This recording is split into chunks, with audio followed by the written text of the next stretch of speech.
dalang mga posibilidad ng tagumpay o kabiguan, ng ligaya o lungkot. Kaya marapat lamang na tanggapin si Jesus bilang tagapagligtas at Panginoon. At matapos yun ay panariwain ang katapatan at paglapit sa Kanya bawat araw o day by day. Ang day by day ay naglalayong umalalay sa pang-araw-araw na pamumuhay. Narito po si Kuya Ed Lapis sa mensaheng pinamagatang Break the Culture of Selfishness.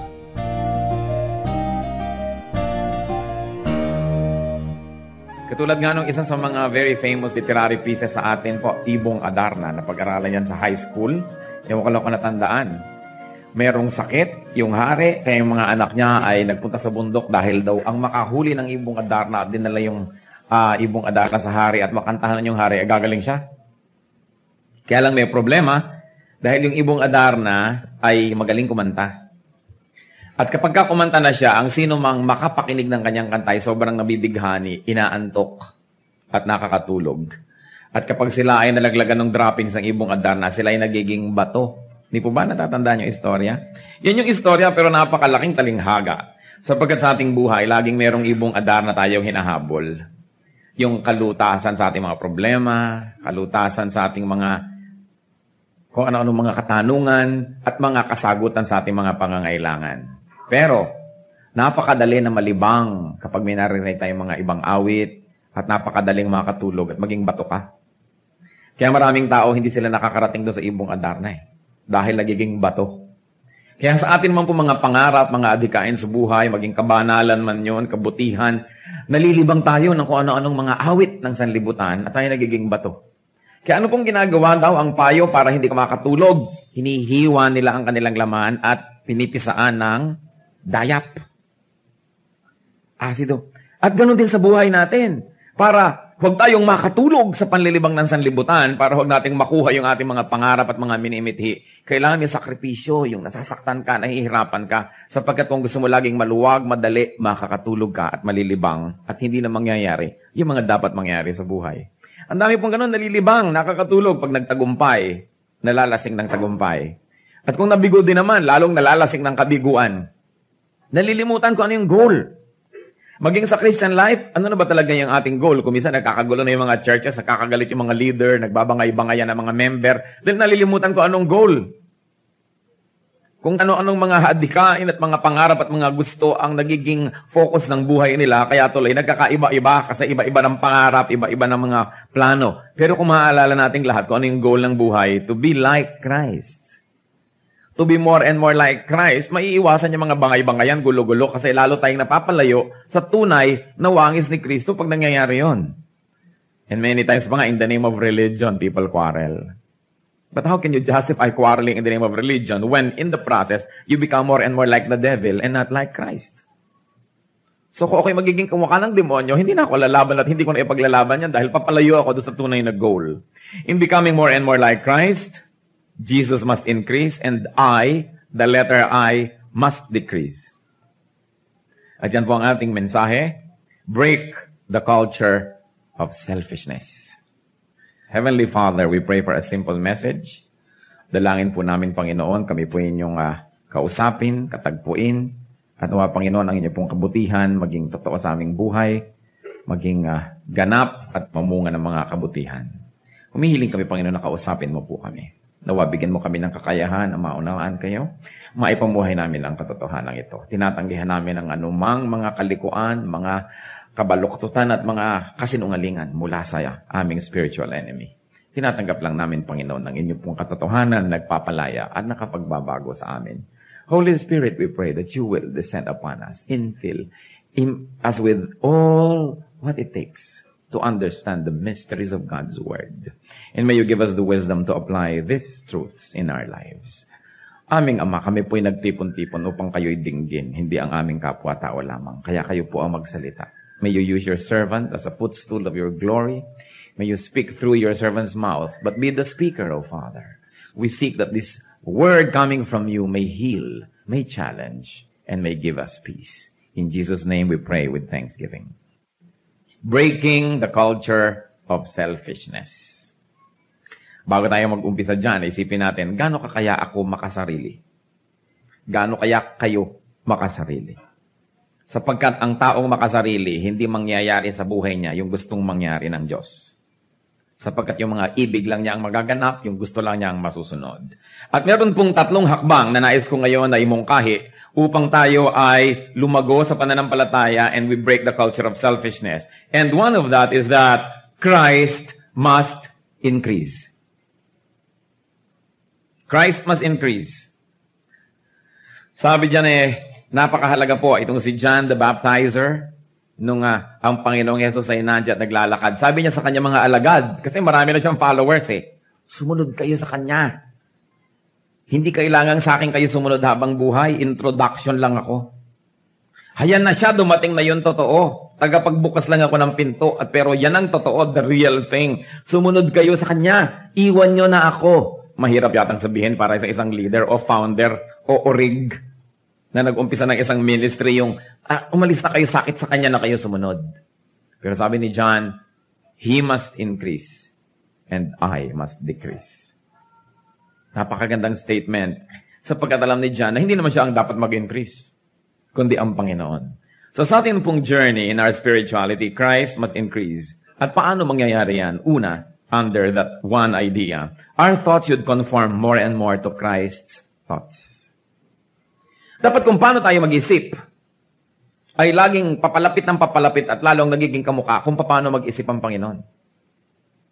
Kung minsan nag-iisip tayo sa isang paraan na makakabigay ng kasiyahan sa ating boss para matuwa siya sa atin, para tayo magkaroon ng increase. Ang mga anak nag-iisip sa paraan na makakatuwa sa kanilang magulang para yung favor ng kanilang magulang ay patuloy nila makamit. Siyempre, yung mga sip-sip, nag-iisip yan kung paano mag-iisip yung pinagsisip-sipan nila para yung sa iisipin nila, gano'n ang iniisip nung nakakataas para magkaroon na naman sila ng pabor. Sino po ba ang gusto nyong i-please with the way you think? Pero ang sabi dito, our thoughts should conform more and more to Christ's thoughts. Isa yan sa mga goal natin doon sa Christ must increase. Dapat mas lalo habang dumadaan ang araw, ang mga linggo, ang mga buwan, ang mga taon, yung paraan ng pag-iisip ko, nagiging kamukha ng pag-iisip ni Kristo. Yung may nahuling babaeng nangangalon niya, hindi niya pinagsasampal, hindi niya pinagsalita ng masasakit, kundi, sabi niya, sin no more. Hindi kita i-judge. O tayo ba judgmental pa rin? Pag may nabalita ka nagkamali, i-judge mo agad. Hindi ka kamukha ni Kristo. Ang sabi niya, when one forces you to walk 1 mile, walk with him 2 miles. Pag merong gumahingi ng mga ganung pabor sa atin, sobra ka na, tama na. Meron agad na mga hanggana na ating mga kabutihan, pero hindi tayo kamukha mag-isip ni Kristo. Noong merong mga dapat pagalingin, Sabat, oras ng pahinga, nagtrabaho siya at pinagaling niya. Kung sasabihin natin, kasaka ka na. Pagod na ako Hindi tayo kamukhang mag-isip ni Kristo. Pagka ang lagi nating iniisip, paano kaya ako magkakaroon ng lupa, ng bahay, ng kotse, ng mga ganyang bagay, bagamat hindi naman masama, pero alam natin that never, that the Lord was obsessed with such things. Kaya, paano ba tayo mag-isip? Sino ang kamukha natin mag-isip? Baka naman kamukha ng dyablo. Laging iniisip kung sino maiisahan, kung sino ang mababakalan, kung sino ang mapagsasamantalahan, kung sino ang maaapi, kung sino ang matatalo, napaka-competitive. Hindi ata ganun mag-isip si Kristo. Ang mga magulang ngayon, walang ini-inculcate sa mga anak, kundi kailangan number 1 ka, talunin mo yung para akong aakyat sa entablado. Hindi mo na maintindihan kung talagang para sa bata ang pangarap o para yung magulang ay mag-aakyat ng entablado at makapagyabang sa mga kapwa magulang. We are inculcating such kind of very, very competitive thoughts sa ating mga anak. Ganun ba paraan ni Kristo? Kaya yon, our thoughts should conform more and more to Christ's thoughts. Pag meron tayong gagawing desisyon, meron tayong gagawin, ang tanong agad paano kaya mag-iisip si Kristo kung siya ang nasa aking sitwasyon? At dapat gano'n ang aking paraan. Ang sabi pero sa Romans 12:2, do not conform any longer to the pattern of this world, but be transformed by the renewing of your mind. Ang unang-unang pagbabago at ang pinakamahagang larangan ng pagtutunggali sa pagbabago, dito nangyayari sa isip. Sapagkat pag natalo na tayo sa isip, susunod na lang yung katawan na magpapatalo. Pero pag sa isip tayo nag-decide na manalo over sin and over temptation, tayo ay mananalo. Ang katawan po'y sunod-sunuran lang yan sa isip Kaya nga ganyan ang suot nyo ngayon kasi nung nagbibihis kayo, sabi ng utak nyo, itong isusuot ko. Whether dahil wala na kayong ibang isusuot o ito talagang gusto nyong isuot, pero inisip muna ng isip nyo na yun ang isuot nyo. Alam nga naman paglabas, ay, bakit ko ito suot? Di ba? Kasi inisip nyong suot nyo yun. Napaupo kayo ngayon dyan dahil yung pagpasok nyo sa bulwagang ito, sabi ng utak nyo, doon ka maupo. Kaya kayo naupo dyan eh. Sa katunayan nga, kaya kayo narito ngayon dahil once upon a time, maybe kanina lang na alas 4 ng hapon, o nung isang buwan pa, inisip nyo na, napupunta kayo ngayon dito. At dahil nagdesisyon ng utak nyo, sumunod ang inyong katawan. Sa utak ang labanan. Kaya yan ang dapat bantayan. Kaya nag-iisip ka pa lang, pupunta kaya ako bukas sa ganong lugar, sa ganyan. Kailangan doon palang manalo na kayo. Iniisip niyo pa lang na naku, bukas makikita ko yung aking kalabang mortal. Pag nakita niyo it, bigla niyong inisnab, ibig sabihin kasi, nung nag-iisip kayo sa inyo, iisnabin ko siya. Pero pag sa inyong pag nakita ko siya, agad ako magbubukas ng suman at bibigyan ko siya ng suman. Di ganun nga po ang mangyayari. Kaya napakasabi dito sa Romans 12:2, do not conform any longer to the pattern of this world. Huwag na kayong sumunod sa uso. But be transformed by the renewing of your mind. Maiba kayo, huwag kayong makiuso.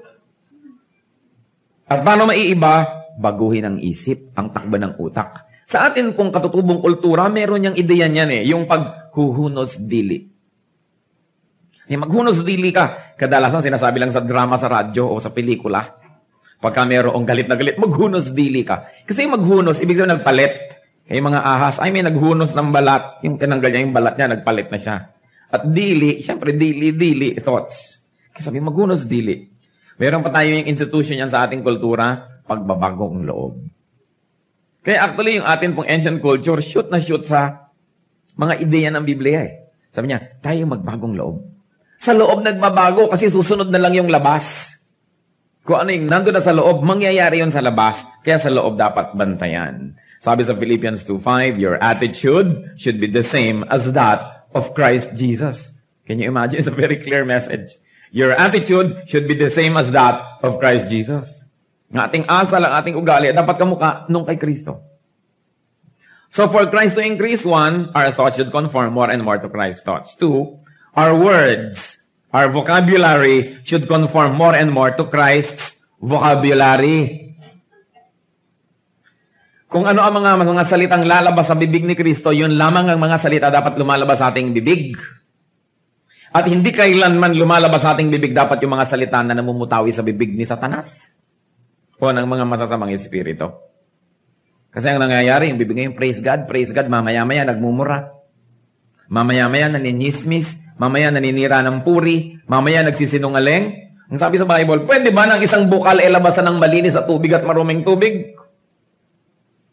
Kaya anong sabi po sa Ephesians 4:29? Do not let any unwholesome talk come out of your mouth, but only what is helpful for building others up according to their needs, that it may benefit those who listen. So paano na tayo magsasalita? Huwag dapat lumalabas ang mga malalaswa, mga masasagwa, magagaspang. Masasakit na salita mula sa ating bibig at ang lalabas lang dapat yung nakapagpapataas ng iba. Nakatutulong sa kanila. Hindi pag nagsalita tayo may nasiraan, merong nasira ang puri, merong nawala ng karangalan, may napahiya dahil tayo nagsasalita. At yung mga nakikinig, natatambakan ng basura ang kanilang isip. Di ba ayaw nyo naman na may naghahagis ng basura sa loob ng bakuran nyo? Ayaw nyo nga na may nagpapasok ng maruruming sapatos sa inyong bahay. Ayaw nyo kuminsan na may maruming mga tao na galing sa kalye, uupo sa inyong kama. Naman dumi-dumi mo, huwag kang umupo sa kama ko. Di ba? Bakit pinapayagan natin kuminsan na may mga maruruming salita na matambak sa loob ng tenga natin? Anong tenga natin? Basurahan? At kuminsan hindi natin iingatan na ang salita natin parang basura na papatambak sa tenga ng may tenga. Ganon din yun, mas masama pa nga yun eh. Kaysa maglagay kayo ng totoong mga basura sa inyong kapitbahay, mas masama na magsalita tayo ng pangit, narinig ng iba, pumunta sa tenga nila yung basura. Pollution pa rin yun. Moral pollution. Sabi, ingatan natin. Minsan, ingat na ingat ka, huwag ka manigarilyo, baka maubuhin yung katabi mo. O kailangan mabango ka, baka ma-offend yung katabi mo. Di po ba? Hindi niya maintindihan kung ano to. Adobo o paksiw. Hindi, tao. Pero ang point, yung bibig natin, pag nagsalita, anong klaseng mga basura ang nadidinig ng iba? Pinag-iingatan din yun. Kaya sabi, our vocabulary should conform to Christ's vocabulary. Kung ano ang mga salitang namumutawid sa kanyang labi, paano siya kikibo sa ganito at ganong pagkakataon, dapat natin yun pag-aralan. Ano pa po? How else can Christ increase? Our deeds should conform more and more to Christ's deeds. Ang ginagawa natin, dapat yung ginagawa ni Kristo. Huwag naman yung sobrahan, baka magpapako kayo sa krus. Solo na lang niya yon.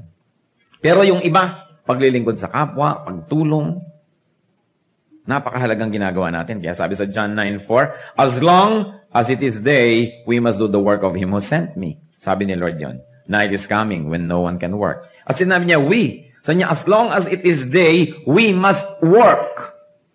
Do the work of Him, meaning the Father who sent me. We, tayo, si Kristo at ang mga Kristiyano, habang may panahon, habang may liwanag, habang may kapangyarihan, habang may lakas, dapat gawin ang dapat gawin.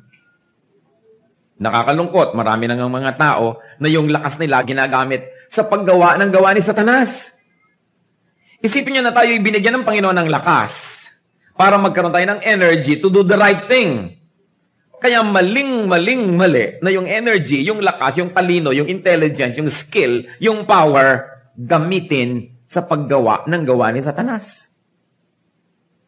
Can you imagine, binigyan tayo ni Lord ng dila para magsalita ng mga blessing at mga encouragement. Tapos si Satanas ang gumagamit para manira ng kapwa, para sirain ang loob nila, para sila i-deceive. Binigyan tayo ng kumisa ng magagandang mga katawan para ipaglingkod, tapos ginagamit mong pang-akit. Diba? Ikaw ang babae sa bintana o ang lalaki sa pinto. Ginagamit mo ang iyong sarili para akitin ng iba. Di po ba? Can you imagine, na sabi sa Bible, don't you know that your body is the temple of the Holy Spirit? And this body which is the temple of the Holy Spirit is prostituted by many people. Not only by prostitutes who get paid for sexual services, but anybody who uses his or her body to what? To awaken sexual desires in other people, not their spouses. Hindi mali ang paggamit mo sa iyong katawan. Sayang lang ang kinain mong petchay na nagkaroon ng energy dahil sa photosynthesis na inimbento ng Diyos. Diba? Yung pala, pinakain ka ng karne, pinainom ng tubig, ng gulay, tapos lalakas ka lang, gagamitin mo lang yung lakas para labanan siya at paglingkuran si Satanas, para yatang mali. Dapat ang ginagawa natin, yung trabaho ng Diyos. Pero yung manirang puri, di po ba? Mangakit ng kapwa, mandaya, lahat ng yan. Mali. Hindi tayo nilikha ng Diyos para gawin yun. Wala sa lugar. Our deeds should conform more and more to Christ's deeds. What Christ never did, we probably don't have to do. Essentially, hindi naman technically kasi may mga technical differences ngayon yung life noon. Pero ibig ko sabihin, yung moral aspect of what we do. And then, how else can we make Christ increase? Our fruits should conform more and more to Christ's fruits. Sabi sa John 15:16, you did not choose me, but I chose you and appointed you to go and bear fruits. Fruit that will last. Hinahanapan tayo ng Diyos ng bunga. Ano ba ang bunga ng ating mga gawa? Yung iba, ang arkitekto, siyempre ang bunga niya, architecture. Di po ba? Yung surgeon, ang bunga niya, mga na-operan niya. Yung farmer, ang bunga niya, yung naitanim niya, mga namungang halaman. Pero ano ba talaga dapat ang bunga ng Kristiyano? Di po ba kabanalan sa sarili, pagiging kamukha ni Kristo, at another Kristiyano? Yung mga hindi Kristiyano, dahil sa yung paglilingkod, pagtuturo, pag-aakay, pananalangin, pagtulong, naging Kristiyano, yun ang bunga natin. Kasi yun ang bungang hinahanap ng Diyos. Maganda din naman kumisa na marami kayong award, marami kayong medalya, marami kayong accomplishment, bunga rin yun. Pero hindi naman yun ang hinahanap ng Diyos eh. Ang hinahanap ng Diyos sa Kristiyano, kabanalan, at another Christian na naging Kristiyano rin dahil sa kanyang paglilingkod. Yung iba extra lang ang naghahanap lang kumisa noon sa libutan. Dami mo namang medalya. Di po ba? Dahil ikaw mayroong pinakamakinis na binti sa balat ng lupa. O ano ngayon? Di ba? Sometimes accomplishment din yon, pero hindi naman kasali sa binibilang sa eternity. Ikaw ang pinakamabilis magbasa. Si Teresa Calderon, Filipina, once upon a time, was the fastest reader in the world. Okay lang naman yun. Mabuti ko, binabasa mo, Biblia. Kung mga binabasa mo, mga horoscope at mga hula, mabuti pa, illiterate ka na lang. Hindi ka na marunong magbasa. Napahama ka lang lalo. O ikaw ang fastest woman in Southeast Asia. O ano ngayon sa kapatungo? Takbo ka ng takbo, wala ka nararating. Para ano? Para lang fast ka, yun lang. Ano ngayon ang katuturan? Marami po tayong pinagsasayangan ng oras. Hindi ko binabaliwala ang sports, don't get me wrong. Na kahit ang layo-layo, tumatakbo ka, nakapikit ka, pag hagis mo ng bola, shoot. O ngayon, so what? Ngayon, kung yun dahil exercise mo, lumulusog ka at yung kalusugan mo, maya-maya, matapos mo mag-basketball, gagamitin mo sa pagmimisyon, sa paglilingkod sa mga kawawa at mga naaapi. Yun, kaya ka dapat malusog. Pero hindi ka lang malusog for health's sake. Kadalasan nga, lumusog ka pa, naging sex symbol ka patuloy lalo. Di ba? Lalo ka napahamak, mabuti pa na mukha kang bariles, malayo ka sa temptasyon. So ano nga ba yun? Ang fruits natin, kamukha dapat ng mga fruits ni Kristo. Yung hindi natin ipagkakapuri sa Panginoon, pagharap natin sa Kanya, well, some of them may be useful here on earth, pero hindi naman natin dapat pagkamatayan na ma-achieve ngayon.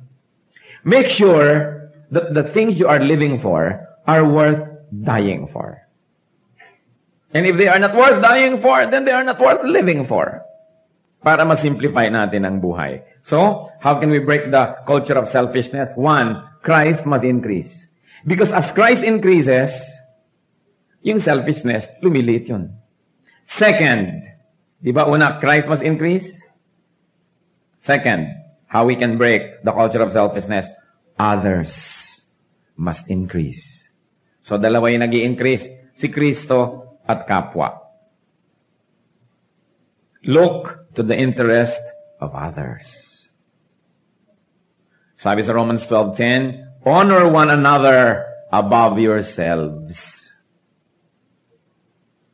Para ang culture of selfishness ay mawala, lumiit, ma-minimize, dapat pahalagahan ko ang kapakanan ng iba. Kristiyano, totoo ba yun? Kita niyo sa mga jeepney, lahat nagsisiksik ang umupo doon sa dulo, yung madaling bumaba. Kaya kahit merong isang kuba na sumakay na may dalang 3 toneladang dalagang bukid, bahala siyang sumuot sa kaloob-looban, basta dito ako sa dulo. Bakit? Para madali akong bumaba. Selfishness. Mga Kristiyano, mahiya kayo kung kasali kayo dito talaga. Huwag na tayong lumayo, dito lang sa mga upuan Yung mga iba gusto dulo sila. Dito sa dulo, sa may malapit sa aisle. Kaya sukdulan na mag-step, magpiko at magpagulong-gulong yung uupo. Basta pasensya ka, dito ako sa dulo. Nakakatuwa sana makitang ikaw na yung uurong dahil may uupo. Di madali ang buhay. But, look to the interest of others. Mahalaga yun, katangian ng isang Kristiyano. Hindi lang sarili. And then number 2, consider others better than yourselves. Sabi sa Philippians 2:4, each of you should look not only to your own interest, but also to the interest of others. At napakahalaga nga na, sabihin natin, yung interest niya mas mahalaga sa interest ko. Kaya naman, mauna ka na sa pinto. Hindi, mauna ka na. 3 linggo na, wala pang mauna. Hindi naman ganun ka-OA. Hindi ba? Pero magbibigay ka sa kayong kapwa. Kung minsan sa church na lang mismo, nakakalungkot yung selfishness. Kitang-kita mo. Mauna na ako. Pag may buffet na handaan, ako, ano yung plato mo? Mount Hibok-Hibok o Mount Pinatubo? At dahil yan Mount Hibok-Hibok, yung kasunod mo, Central Plains of Luzon. Wala na siyang mailagay kasi kinuha mo na ang lahat.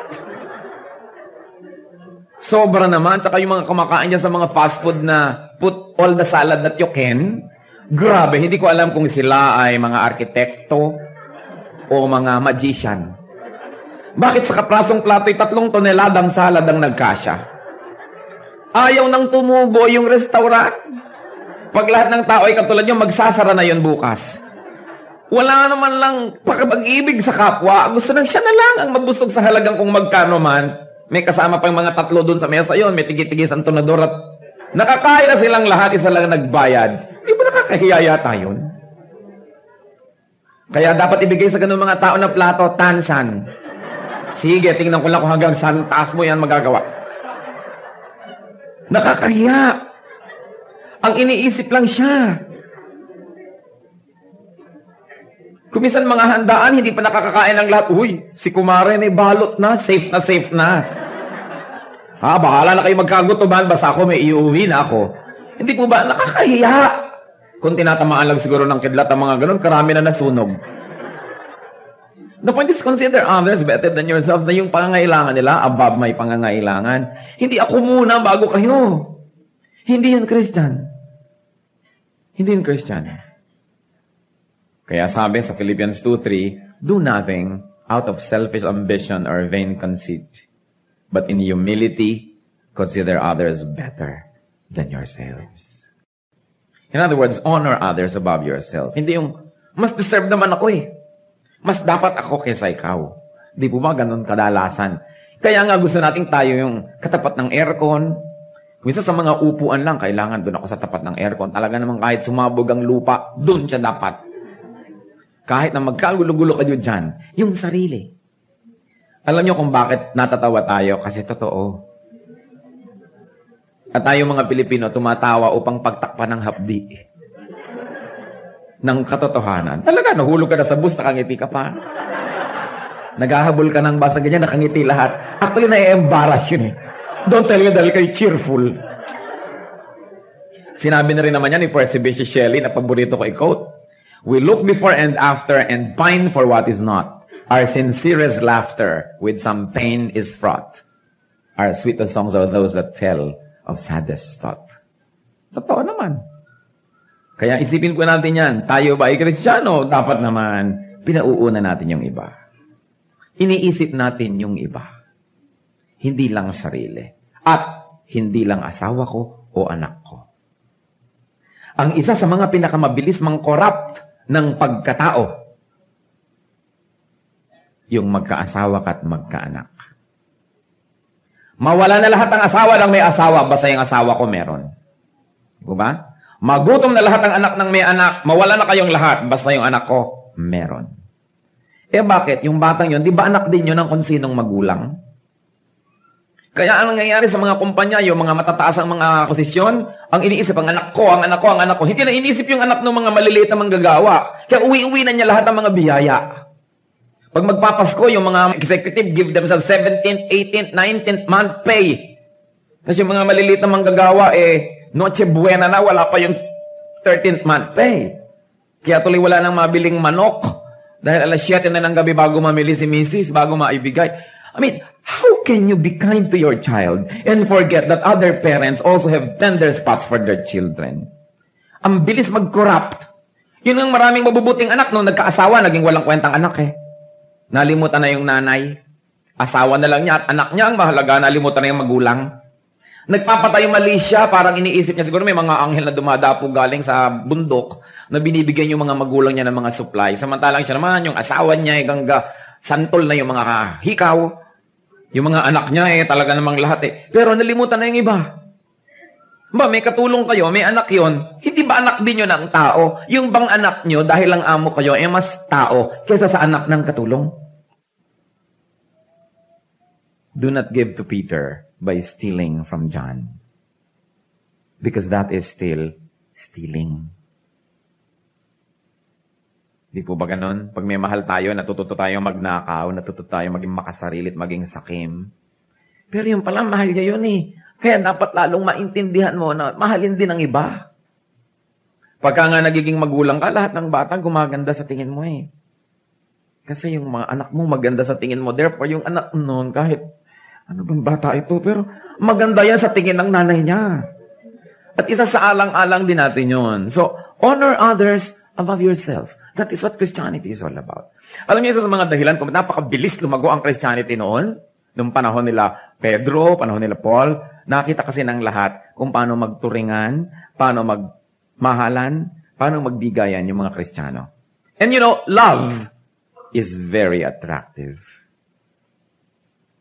Sa katunayan, kung i-x-rayan lahat ang puso nating lahat, siguro meron tayo isa lahat na need, we want to be loved.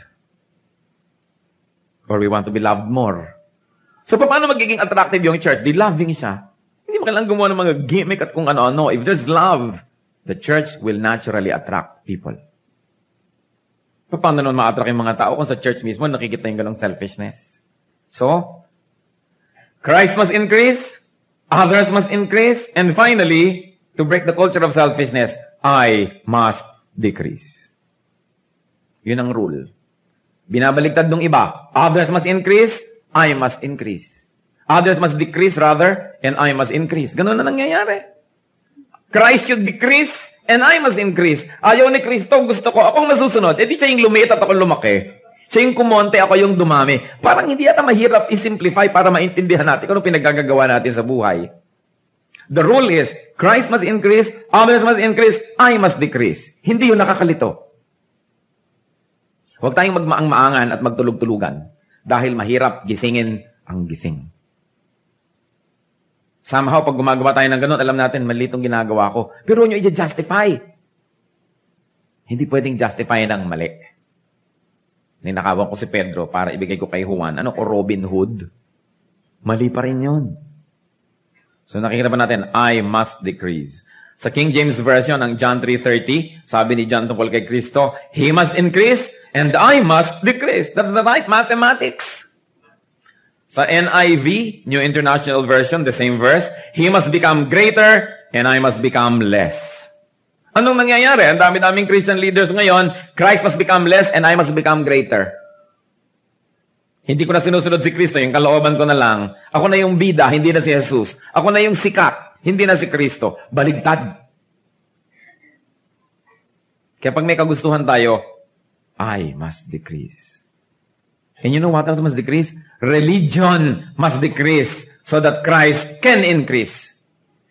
Sometimes Christ cannot increase because people are so associated, so attached to religion.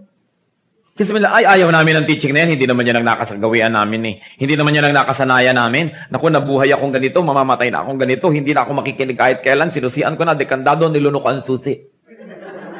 Kaya hindi mo na makukuha to. So, para mag-increase lang yung religion niya, kahit pa nga si Kristo yung mag-decrease. Mag-increase lang yung kanyang religious superiority, kahit mag-increase lang yun, kahit mag-decrease yung salita ng Diyos. Titino ang buhay nating lahat. Maunawaan lang natin maipamuhay kung alin dapat ang lumiit at alin dapat ang lumalaki. Alin dapat yung nag-i-increase at alin dapat yung nag-decrease. Dapat nating isipin, I must decrease. Sabi sa Romans 12:3, do not conform any longer to the pattern of this world, but be transformed by the renewing of your mind. Binasa na natin kanina. So under I must decrease, 1, do not consider yourself more highly than you ought to. Ibababa nyo nga ang pagtingin sa inyong sarili. Huwag naman tayo mag-self-pity. Huwag tayong umimbento ng inferiority, alright? Maging realistic lang tayo, tama na eh. Kasi 99.9% ng mga tao hindi realistic sa pagtanaw sa sarili. Mas mataas kaysa sa dapat ang pagtingin sa sarili.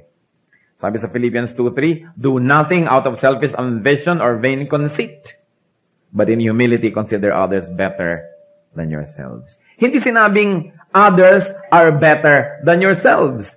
Dahil I'm sure a lot of us here will say, that's not true, I am better. Right? And you may even be right. But the point is na sinasabi dito, consider others better than yourselves. Ibig sabihin, kaya totoo kay hindi, ituring nyong mas mataas sila kaysa sa inyo. Kasi pagka itinuturing yung mas mataas siya, gagawin din niya sa iyo yun, tuturing niya mas mataas ka, edi ang sarap ng samahan. Kaysa akong mataas, hindi ako, edi ang gulo. Para yan yung huling langgunisa sa mesa. Iyon na, tapos na ako. Hindi, tapos na ako sa'yo na. Pabalik-balik na yung langgunisa. Walang kumain. Di ba ang ganda nun kaysa yung unahan? Somehow may kakain din nun. Pero ang sarap-sarap na, ikaw na, hindi, busog na ako. Hindi, busog na ako. Ikaw na. Urong ng urong yung plato, yung kahuli-huli ang pyesa. Ganun tayong mga Pilipino, very polite. Walang nangangahas na kumuha ng kahuli-hulihan. Kahit ano yon. At kung may mga ngahas nun, sigurado may superiority complex yun na ako ang nagbayad. Ako ang naglibre, ako ang boss, o ako ang guest of honor. Kasi walang mga ngahas nun kung nagpapakahambol. Naobserbahan nyo yun sa mesa? Urong, sulong, atras, abante yung plato pagkahuli na. Ang bilis na ubos ng mga nauna pa rin yung dulo, ang tagal. Kasi meron tayong paggalang sa kapwa. Kaya hindi naman mahirap ituro sa Pilipino to dahil likas to sa atin. But because of a lot of colonization and negative influences from the outside, kaya naging ganito na-destroy. Do not consider yourself more highly than you ought to. But consider others better than yourselves. Consider lang yun. You may or may not agree na better siya. Pero sabi, ito panurin niya na. Hayaan mo lang, parang talagang ganun. Mas magiging maganda yung samahan. Number 2, do nothing out of selfish ambition or vain conceit. Sabi sa Philippians 2:4, each of you should look not only to your own interests, but also to the interests of others. Ang dali-daling gumamit ng kapwa para sa ating mga personal na mga interest. Ang dali-daling sabihin ng isang politikong, minamahal ko kayo mga kababayan, pero taga-boto ka lang. Ginagamit ang mga tao. Di ba? Ang dami-dami mga activities na actually gagamitin ka lang in the end pala.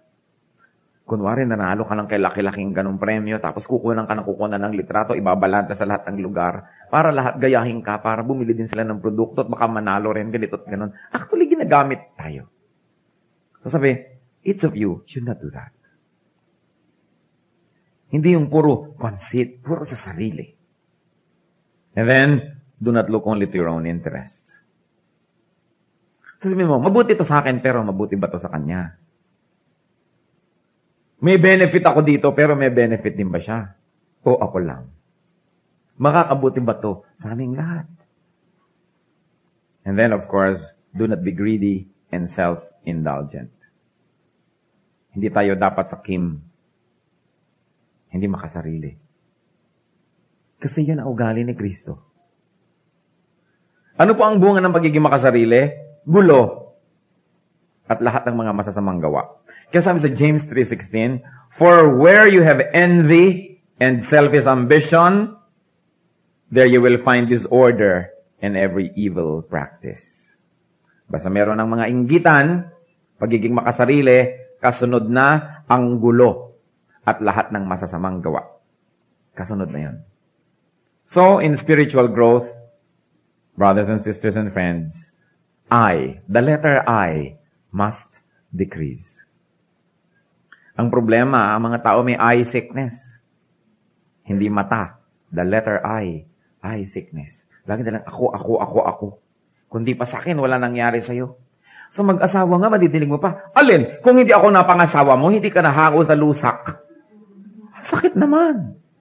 Pero may naggaganunan, lalo medyo mas mayaman yung isa o mas edukado, naglalaitan. Alam niyo ba yung mga sugat ng puso na gano'n na binabigay ng dila, hindi nalilimutan yun buong buhay?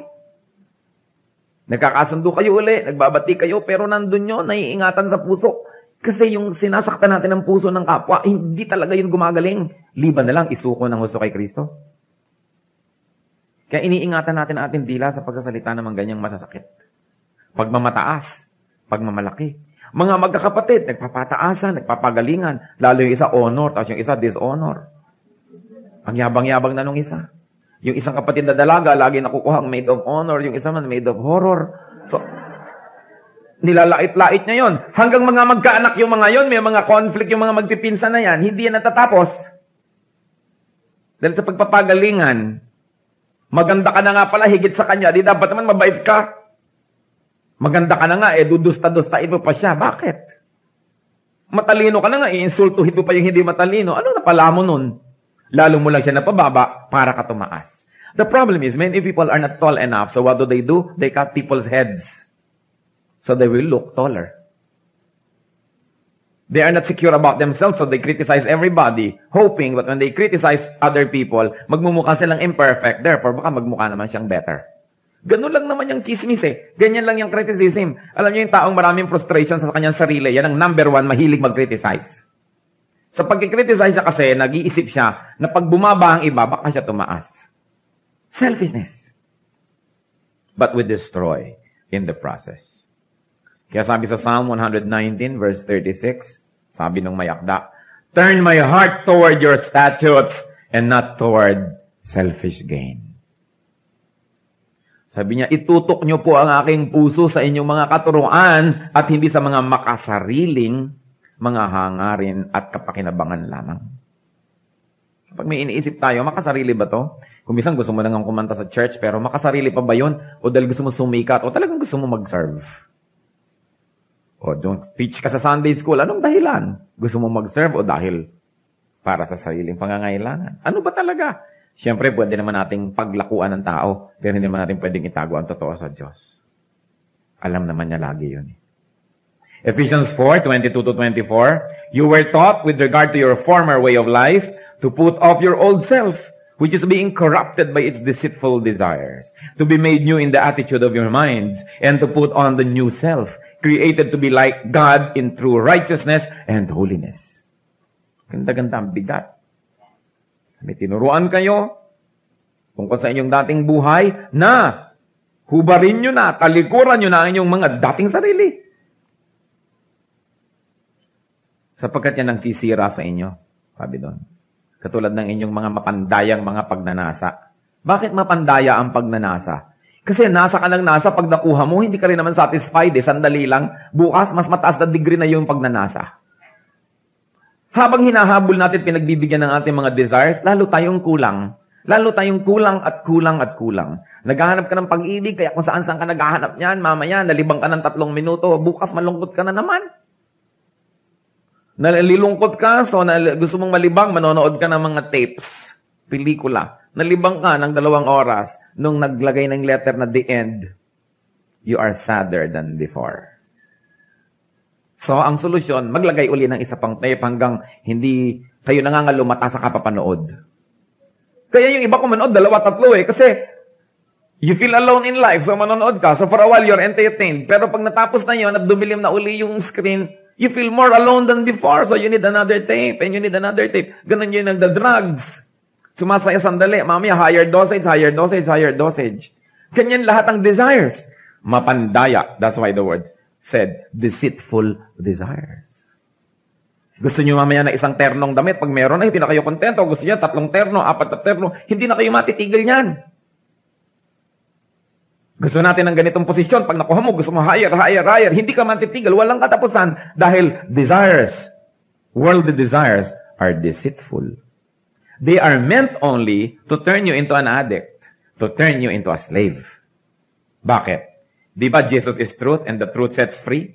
Free tayo kay Jesus. So kay Satanas, hindi tayo free. And how does Satan keep us as slaves? Paano niya tayo pinananatiling alipin? Sa pagbibigay ng kutakot-takot ng mga pagnanasa sa atin. Kasi alipin tayo ng kung anong ating pinagnanasaan. You are a slave of your desires. Kaya mabuti we desire righteousness, we desire simplicity, we desire godliness. Kasi pag yun ang ating pinangarap at minithi, iyon ay naaabot. Kasi ibinibigay ng Panginoon. Pero ang iyong mimithiin ay yung nasa kabilang kampo, yung mga kay Satanas, mga lust, mga desires, pride of life, yung mga ganyan, di po ba? Lust of the flesh, lust of the eyes, pride of life. Mamamatay na lang kayo, hindi nyo pa yan makukuha. Kasi hindi yan nakukuha dahil yan ay kasinungalingan. Para siyang rainbow, pag pinuntahan nyo, wala naman talaga siya doon. Illusion lang siya. That's why we watch our desires. Remember this, you are a slave of your desires. Kaya kung naghahanap ka ng pag-ibig, lakad ka ng lakad, 10 kilometro, 20 kilometro na nalakad mo, pag-ibig, nasan ka? Slave ka niyan. Kung saan-saan ka naghahanap ng mga sulok at mga bundok at mga kuweba, hindi mo yan makikita. Hindi siya totoo. Illusion. So do not be a slave. At kung minsan, nadakma mo sandali, nagkaroon ka, tagumpay, nagkaroon ka ng pleasures, pero sandali lang yan, ephemeral. Nandyan lang habang nandyan. Pag wala na uli, heto ka na ngayon, lalo mong mimithiin na maulit. Kaya habol ka na naman, hanap ka na naman. Naubos ang iyong oras ng kahahanap ng mga maling bagay. Samantalang maraming tamang bagay na pwedeng matagpuan dahil inilagay na ni Kristo. Yung daan na dinaanan ni Kristo patungo sa langit, kung dadaanan mo yun, ang dami niyang iniwan na treasure. Every step of the way, ang dami niyang iniwan. Ba't hindi nakikita ng iba? Iba namang landas ang tinatahak Kaya ang nakikita, disaster, lungkot, danger, kung ano-ano. Kasi hindi naman yun ang landas ni Kristo At hindi yun ang dapat nating tahakin. Kaya more of Christ, more of others, less of self. Ang sabi sa Colossians 3:9 and 10, do not lie to each other. Since you have taken off your old self with its practices and have put on the new self, which is being renewed in knowledge and in the image of its Creator. So ang nais kong iwanan na hamon sa ating lahat, let Christ increase. Let others increase. Let I decrease. How do we get selfish above our family members? Kayo ba'y isang selfish husband? O selfish wife? Pinaliit na ng pinaliit nyo ang mundo ng inyong asawa, kung pwede lang ilagay nyo sa inyong bulsa. Para tuwing gusto nyo siyang parang laruan na nandyan. Kung hindi nyo kailangan, iligpit nyo, pero anytime kailangan nyo ilabas, nandun siya. Hindi na ba siya pwedeng magkaroon ng career? Hindi na ba siya pwedeng magkaroon ng ibang kaibigan? Hindi na ba siya pwedeng magkaroon ng life? Nag-aabang na lang kung kailan nyo tatawagin? Kumusta kayo bilang asawa? Sinasakal nyo ba ang inyong mga asawa para sa inyong sariling comfort? Alam na alam nyo gustong pumunta sa mga family reunion? Hindi, dito ka. Yung alam na alam nyo ang damdamin eh naghihimagsik eh. Pipilitin yung kayo masunod. Selfishness na yun. Gusto niya magkaroon ng career, gusto pang mag-aral, ayaw niya ng pag-aralin, baka maligawan ka. Yung kung paliliitin kita ng paliliitin para kasya sa bulsa ko, aba, hindi yata ganun yun. Kumusta kayo bilang magulang? Di po ba? Pinapaliit nyo na rin ba ang mundo ng inyong anak para lagi na lang siyang nandyan? Meron akong nabasang isang tula na isang Makata. Hindi daw siya pinag-aral ng kanyang ama dahil gusto katulong siya sa bukid. Hindi ko naman siguro ma-judge yun kung bakit niya ginawang katulong yung anak niya sa bukid. Pero lumiit ang mundo ng anak dahil sa convenience ng ama. Ano yun? Mahal ko ba sarili ko o mahal ko ba yung anak ko? Alin talaga doon? Meron namang mga anak, siyempre napaka-selfish when it comes to their parents. Sarili lang nila iniisip. Meron pa ako narinig, sabi daw ng isang young person, tungkol sa kanyang tatay, halimbawa yung tatay niya si Mr. X. Aba, ang hirap-hirap maging anak ni Mr. X. Sabi ko doon sa teacher, ba't hindi mo tinanong, madali bang maging ama ni Mr. X Jr.? Sarili lang niyang iniisip niya. Mahirap daw maging anak ng tatay niya. Madali kayang maging tatay niya? Dapat iniisip din natin yun. Tayo ba'y mga mabubuting anak? O sarili lang natin ang iniisip natin? Na lahat ng hindi sang-ayon sa gusto natin ay wrong, evil, and demonic. At tayo lang yung angelic and saintly. Kumusta tayo bilang kapatid? Selfish ba tayo? Kung alam mo na may favoritism ang lola mo, may favoritism ang nanay mo, naniniwala ka na nga na mas marami ka dapat deserve kesa sa iyong kapatid na hindi favorite, na enjoy mo na lahat ang mga tiyan ng bangos, kanya ang likod. Sa'yo lahat ang ulo, kanya ang buntot. Sabi kung lagi kayong binibigyan ng nanay nyo ng gano'n, mag-isip-isip ka naman na ilipat sa iyong kapatid. Kasi meron ng paborito na nga siya, lalo niyang gustong mangyari yon. Aba, maghunos dili kayo kung kayo mga Kristiyano, kasi hindi yun dapat. Sa mga magkakaibigan, merong lagi na lang siya ang bida, yung gusto niyang masusunod, dito tayo pupunta, itong kakainin natin. Baka naman selfishness na yun. Kaya kita niyo kung minsan, nagbabarilan sa parking lot. Kasi ako magpapark, hindi ako magbabanggaan, magbabarilan. Eh kung ikaw na, hindi, ikaw na, 3 araw na. Ba? Nandito pa sila. Ikaw na. Parang mas matamis ang buhay pagka ganun, di po ba? You know, Christianity is not only a palamuti in our life eh. Kung susundin lang natin ang mga tinuturo sa Biblia, mababago ang planetang ito. Pero paano naman mababago yung planeta? Kung yung church hindi nagbabago at yung puso nung nandun sa church hindi nagbabago. Where does it all start? It starts here. In the mind. Kaya dapat po nating isipin sa patuloy na pag-aaral natin ang salita ng Diyos, paglago, pagpunta sa mga iglesia, mga fellowship at kung ano-ano. 3 bagay. Christ must increase. Others must increase. And I must decrease.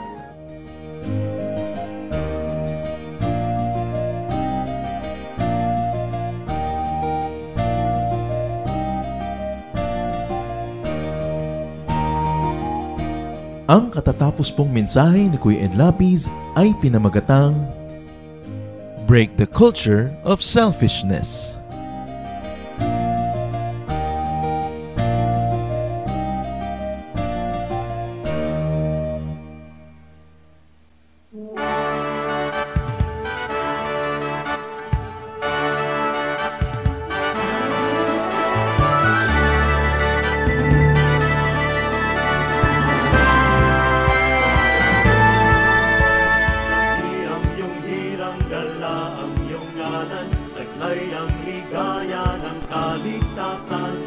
Alak ng puso sa aming dibdib. nagtibay kayo ang dahilan. Uktawin ang nahihimbing na damdamin, isingin ang aming yaring isipan. Tangang lakas ay gawin niyong alipin sa inyo ang pagsamba. Pagsamba, dalis ay napagsamba sa dakilang ngalan niya. Halina sa pagsamba, pagsamba, dalis ay napagsamba sa dakilang ngalan niya. Halina sa pagsamba.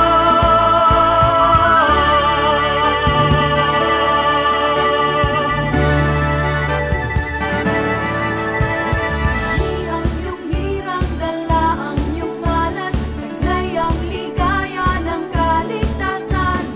Alab ng puso sa aming dibdibay kayo ang dahilan. Upawin ang nahihimbing na damdamin, isingin ang aming yaring isipan. Tangang lakas ay gawin niyong alipin sa inyo ang pagsamba. Pagsamba, dalis ay napagsamba sa dakilang ngalan niya. Halina sa pagsamba, pagsamba, dalis ay napagsamba sa dakilang ngalan niya. Halina sa pagsamba, pagsamba, dalis ay napagsamba sa dakilang ngalan niya. Halina sa pagsamba, pagsamba, dalis ay napagsamba sa dakilang ngalan niya. Halina sa pagsamba,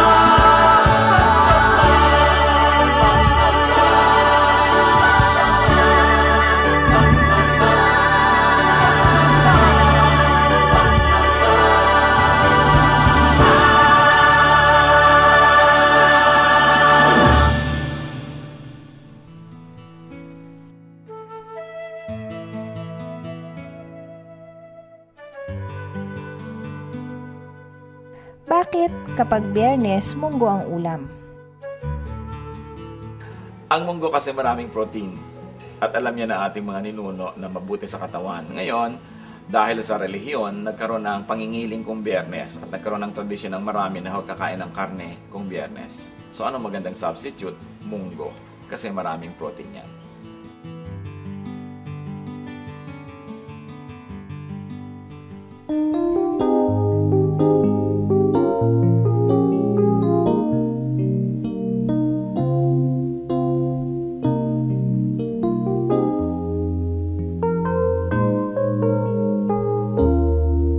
Nang ang buhay ko nooy laging nangangamba, ang pagluhay di ko kaya at walang patutunguhan.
Diyos, kayo'y aming pupurihin.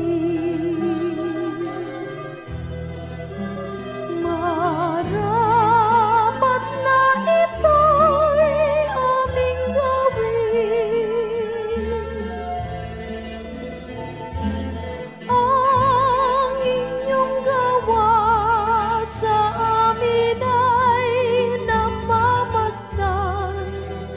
Tunay na dapat kang papurihan.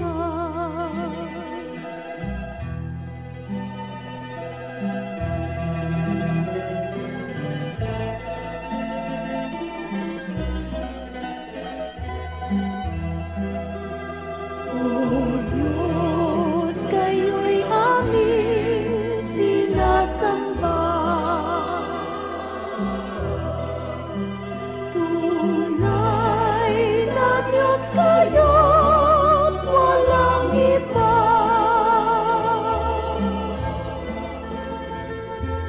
Ang inyong likha ngayon'y nangangayo pa.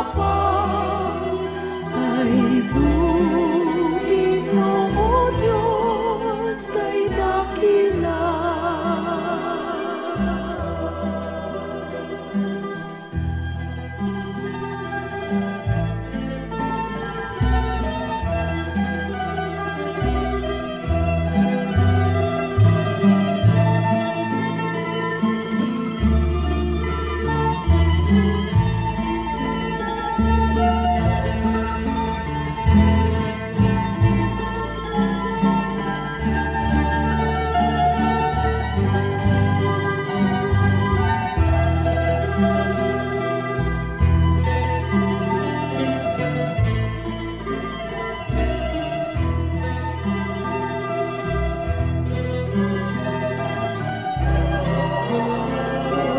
Diyos, kayo'y aming aawitan. Nang awit na sa puso'y sumirang. Awit ng pagpuri at awit ng paggalang. Sa inyo ay amin ang nilalaan. Sa inyo ay amin ang nilalaan.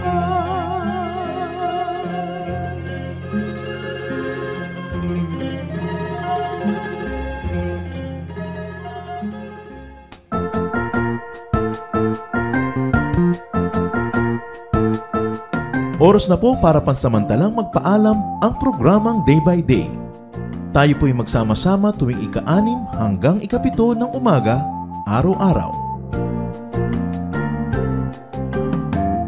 Magandang umaga po at mabuhay ang Panginoong Hesus!